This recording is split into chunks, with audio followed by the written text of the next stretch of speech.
It's time we No. discuss The Rings of Power Season 2. I watched the first episode last night. Oh, how are you feeling? Sorry. Okay.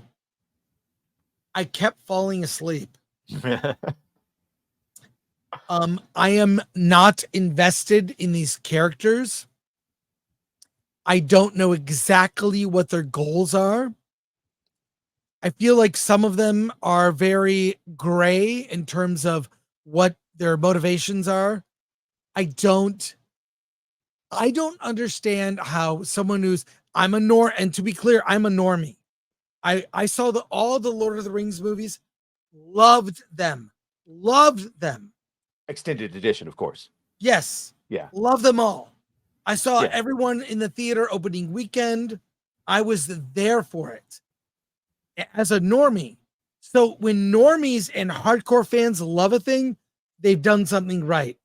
This is off the rails in a way that not only do hardcore fans not like it, but normies are not gripped. I think part of it is when I fell asleep, it's the music. There's not a theme to drive you through. It's this ethereal music. And it's Bear McCreary. His Battlestar Galactica music. By the way. Me too. That's why it's like, what are you not inspired? Like, do you know what I'm saying? Is this maybe just a paycheck for him? Real quick, Nemo Rafsky asked me about the Bear, what I think of it. It's so accurate that I don't watch it because it gives me PTSD. It's about a dude, so that's how accurate and good it is. I'm a normie too, then, Chris. I've not read the books, but I've watched all the movies, extended cut, a billion times. I've played the Shadows of Mordor and War of Mordor games, and I've listened to Gary and Disbrew and Mahler and all these people talk about it for a long time. The point of this seems to be the point of the Acolyte and all of the modern things that they do. There's no good and evil. It's all about power dynamics. Sauron is actually the good guy because he's trying to change power dynamics and he's trying to unite everyone. Never mind how he's trying to unite them. But yeah, it's just that. It's a shipping of Galadriel and Sauron and them actually... Everyone got a plot point and a reason to do something that they did in the past when they didn't need extra reasons to do what they did, i.e. using the rings to bring back the light of the elves. And it's just a painful experience. Well, can you name for me, this is a question, name for me a shipping story that was a successful movie? For the chat, too. Shipping between two characters? Yes.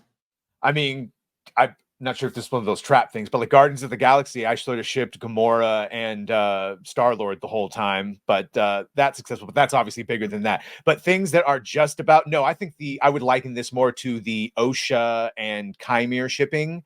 That like you can't... That can't be a main plot point of your big sweeping arc. Really, it just seems that the main point of this is that Sauron is the good guy. You're literally rooting. 3 episodes in, I want Sauron to win. Unironically. I mean, we know in the end he does not. Right. But is that where this is going? You mean these are supposed to line up with those movies we were talking about? It's just they're so completely different. It's not going to laughable at all. Yeah. It's just laughable. I have to completely disassociate and look at this as like an alternate timeline. Just like we look at a Star Trek or a Star Wars, or it's just, I don't know what it is, but it's not what they think it is. Yeah, I am checked out. I'm not sure if I will finish it. We will check in and at least do the finale, which is in like a month, actually. Oh, you're gonna miss Disa. There's a collapse and like the light inside goes out, so they can't see in Disa. They sing. They do this very poetic. They all got, to credit, the female dwarves do have side chops now, so they're approaching beards. No, it's painful though. It's real painful. And when you think about how much money this cost, how do they tank the these idea hits? of like, did you ever play the old LucasArts games, X-Wing? Yes, and TIE all Fighter those, and Jedi Outcast, all those old school ones. The cool thing with TIE Fighter is it was all of the classic battles from Star Wars from the POV of the Empire. Yes. And you could replay those battles with a different result. So I thought TIE Fighter was amazing. You can even watch the cinematics are posted on YouTube. All those games, it wasn't because even the Lord of the Rings games that we all mentioned from that Gary, the known gamer, actually used to play them. He bought a PlayStation to play because that's how good they were, right? It's not about key jangling or member berries. It was about capturing the feeling and moment of those things and letting you be in it. That's why everyone liked Shadows of the Empire. And as you mentioned, X-Wing and TIE Fighter or Jedi Outcast, Kyle Katarn, because we felt like, oh my God, I'm in a lightsaber fight. If you can capture that, and they don't know how to capture that because they've never felt it.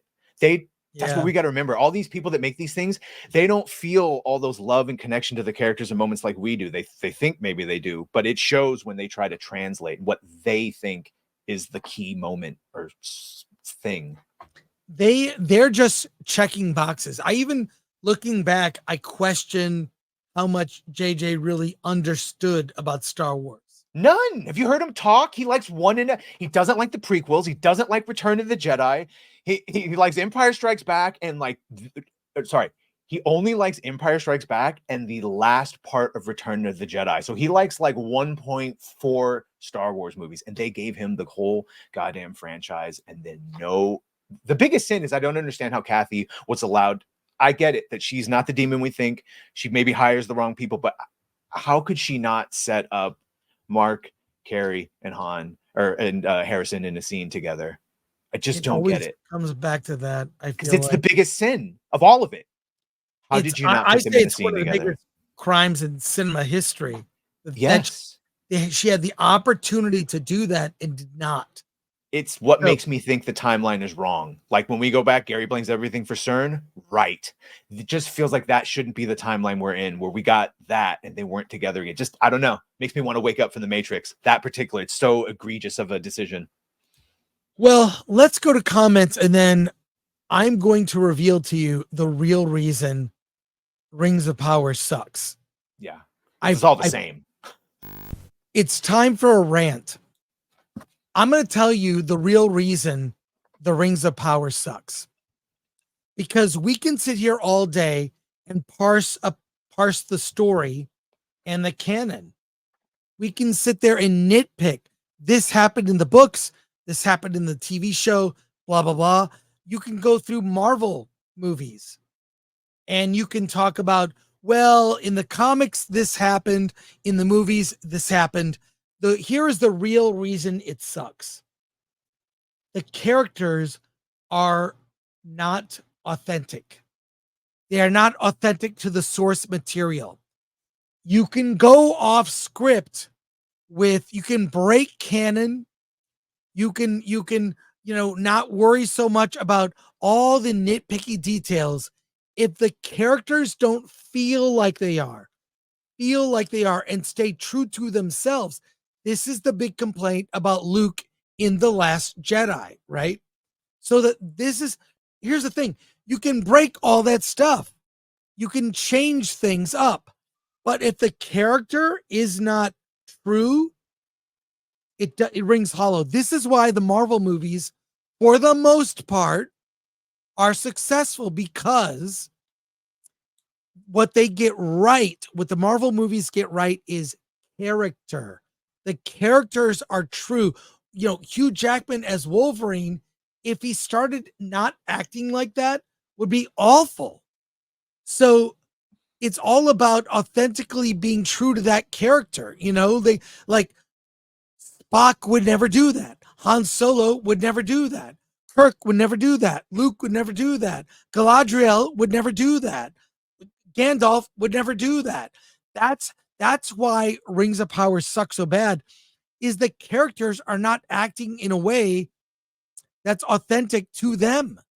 And also it's so poorly written with inexperienced producers is my thought there. So that's why the Marvel movies, they break so many different things from the source material, but it doesn't matter because those characters feel like they are from what you've read, right? Even Gary from Nerdrotic admitted that Deadpool is better in the movies than the comics.